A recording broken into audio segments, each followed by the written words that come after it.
Welcome to Alive and Well, the podcast for the new era of high achievers. You're done burning out, and you're ready to lead, work, and live in a rhythm that honors both your brilliance and your body. I'm your host, Michelle Grosser. I'm a trial attorney turned nervous system strategist, and I've lived the burnout story. I know what it's like to chase your goals at the expense of your well-being. And I also know it doesn't have to be that way. Here, we're redefining success. It's where productivity feels peaceful, boundaries feel like freedom, and energy comes from within. Each week, I'll share practical tools for nervous system regulation, time mastery, and somatic strategies so you can show up with clarity, calm, and confidence in every part of your life. Because you, my friend, were given a spirit of power, love, and a sound mind. So here's to life and living it fully. This is the path to feeling alive and well. Let's dive in. Hey, you're listening to Alive and Well. It's Michelle here. Thanks for being with me today. We're going to talk about why when we try to calm down, it actually keeps us feeling stressed out or in a stress state. And I don't know about you guys, but there have been times where I have felt really overwhelmed, or I'm mentally trying to put 7,000 puzzle pieces together, or I'm thinking about all the things that need to be done for something that's coming up, whether it's like the holidays or a school project I know my kids are working on, or maybe it's a vacation or something like that. And I feel the stress creeping up. And if I share that I'm stressed and someone, and it's usually my husband, let's be real, tells me that it's not a big deal. Let me help you with this, or, just calm down. If you guys have ever been told that, just calm down. Or if you ever said that to yourself and noticed, surprise, surprise, it didn't work. Right? If only it were that easy for us to just tell ourselves to calm down. It's like every time someone mentions that or suggests that, there's a part of me that just gets kind of ragey, and I'm like, duh, if that worked, I would have done that by now, right? If only it were that easy. I would love to just calm down. But actually trying to calm myself down often makes me feel worse. It makes me feel more anxious, or like I'm more behind, or like I'm not taking action and I'm falling. I'm going to have more to do when I start doing stuff again. And if you felt like that, you're not crazy. You're not imagining it. But I want to talk today about why, when we're actively trying to calm down, so often the opposite actually happens, and it keeps us feeling active and stressed.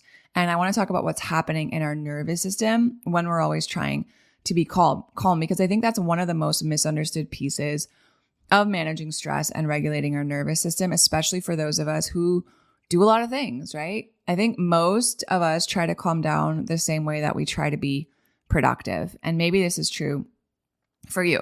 I've seen it because these are the women that I work with, right? They come to me and they're like, I'm going to go on this healing journey and regulate my nervous system and figure out all this stuff and be this new me. And I'm going to do it with the same exact effort and the same exact control and the same exact pressure on myself that got me into this place where I'm feeling overwhelmed and stressed out all the time, right? So we know we should, whatever it is, take a deep breath, right? But we're forcing it. Or we know we need stillness in our life and we try to sit down and meditate for 5 minutes, but our jaw is clenched the whole time. Or you sit still and you're trying to be present with your kids, but every cell in your body wants to just go and, do the laundry that needs to be done, or respond to the email that is sitting in your inbox that needs a response. And then when it doesn't work, we assume that we're just bad at chilling out, or we're bad at calming down, right? But what's actually happening is that trying to calm down, so often what that does is that it actually activates the very system in our brain that we're trying to turn off.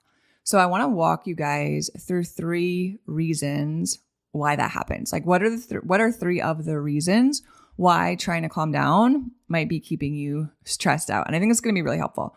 The first reason is that trying to calm down is often a form of suppression. I'm going to say that again. Trying to calm down is often you suppressing every natural impulse in your body. When you're feeling overwhelmed, stressed, anxious, your nervous system is in a fight or flight state, right? From a physiological standpoint, what does that mean? That means that certain stress hormones, cortisol, adrenaline, running through your system.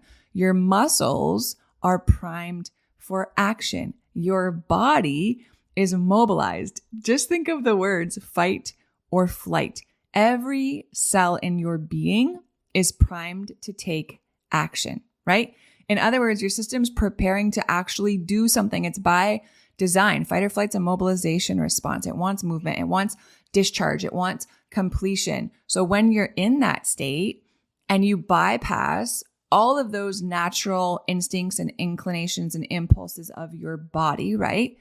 And you try to sit still and you try to force yourself to relax or just read a book or meditate without preparing yourself for that or breathe slowly. All of that is premature first. And what you're doing is you're suppressing your body's natural stress response instead of completing it.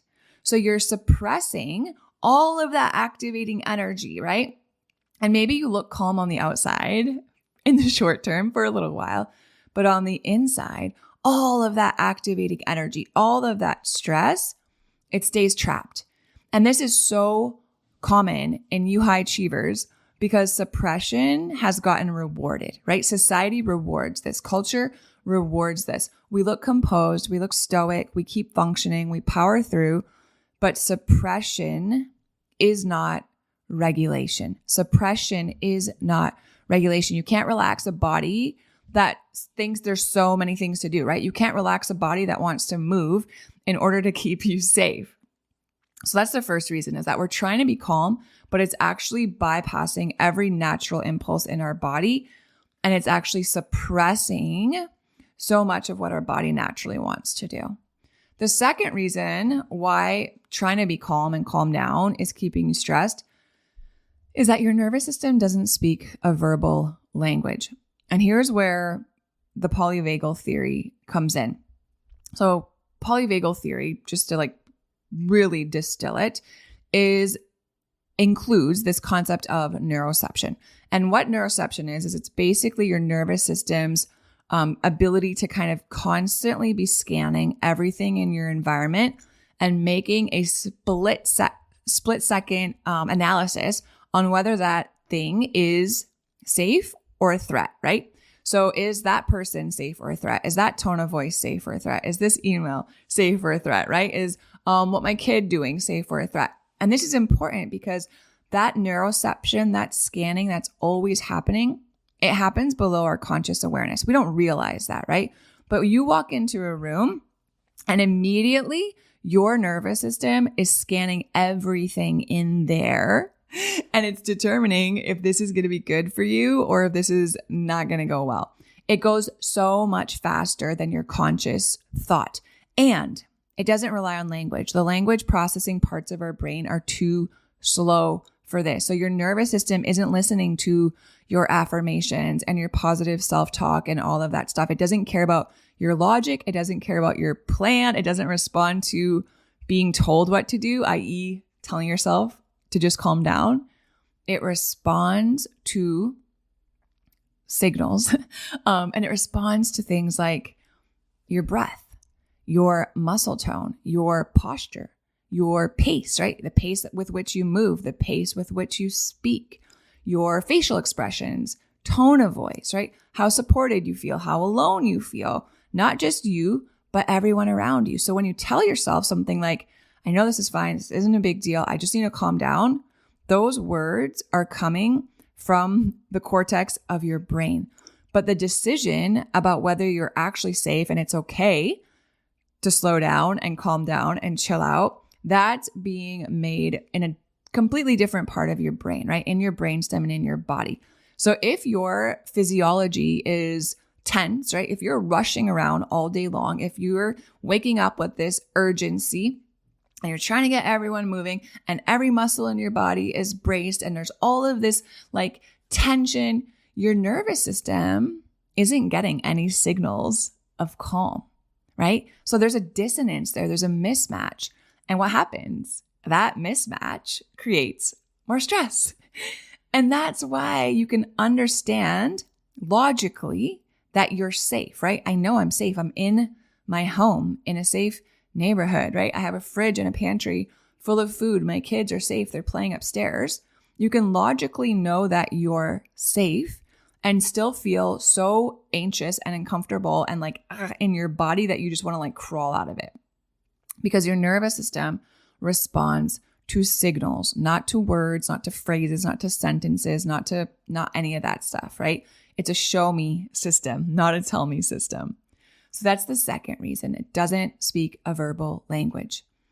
And then the third reason that trying to calm down keeps you feeling stressed is that effort in and of itself, trying to calm down, is a sympathetic state, right? And this one I think surprises a lot of women because effort, even when it's well-intentioned, it's activating, right? The sympathetic nervous system governs the things that we do and what we strive for and trying and controlling and pushing and all of these things. So when you're trying to relax, you're often still operating from that sympathetic activation.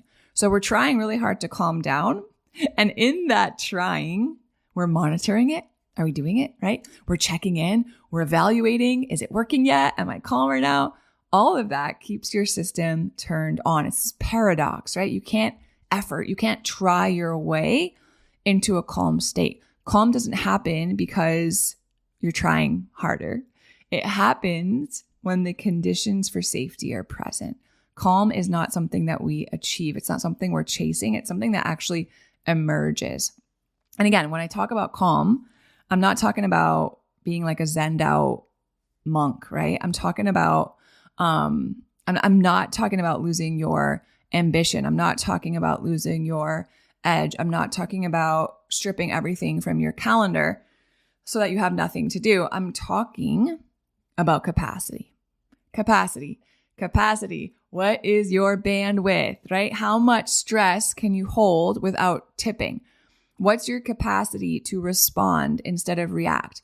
What is your capacity to live a full, meaningful, beautiful life without your nervous system constantly running in overwhelm and emergency mode?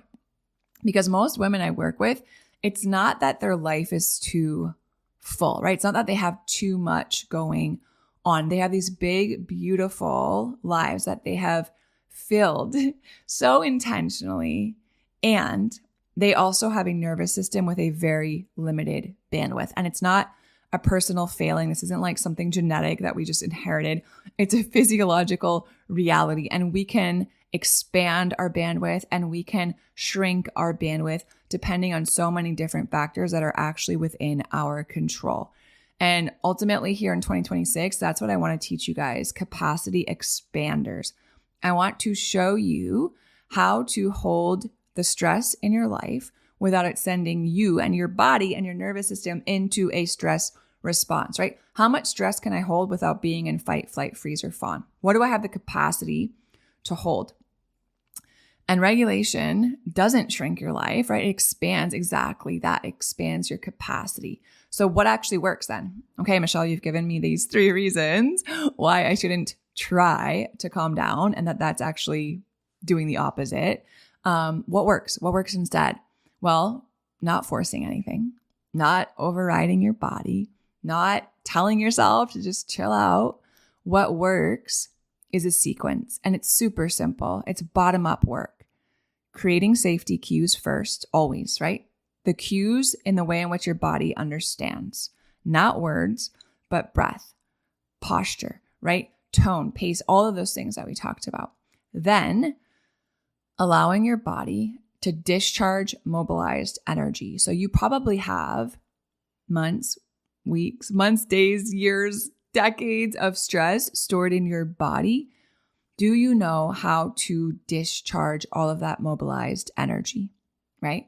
And then finally letting your system downshift into a place where you feel more calm and grounded and regulated. This is experiential work. It's not about understanding more. It's not about gathering more information and having more tools and having more tips and putting it all in your planner. It's about letting your nervous system actually experience something different. Managing stress keeps you functioning. You're really good at that, I would bet. I was good at that for so long. I could function the heck out of my day, but I did not feel alive. And releasing stress is what is going to help you restore capacity. It creates space. And this is exactly why I created Experience the Shift that we're doing this week. Experience the Shift. It's not a workshop where I'm going to teach you about regulation. It's not a lecture on the nervous system. It's not about telling yourself to calm down. I want to give you the actual experience. So I'm doing it twice. I'm doing 2 live sessions, same exact content. One on Thursday, January 8th, around the lunch hour if you live in the US. And then I'm doing one on Friday, January 9th in the evening. So just choose, you don't have to come to both, choose the one that works best for your life and your schedule. And I'm going to guide your nervous system through the process of downshifting and releasing stored stress and expanding your capacity in real time. You're not going to force anything. We're not going to suppress anything either. It's not performance. You're not going to have to do it right. You're not going to fix yourself. Just show up and allow your nervous system to experience safety and regulation and spaciousness. And once your nervous system experiences this state, you guys, it's going to stop fighting against calm. And that's when everything that you already know intellectually is going to have somewhere to land, right? So if calming down has felt really hard, out of reach, if meditating, you're like, I've tried, it's miserable, like I just can't meditate, I got you.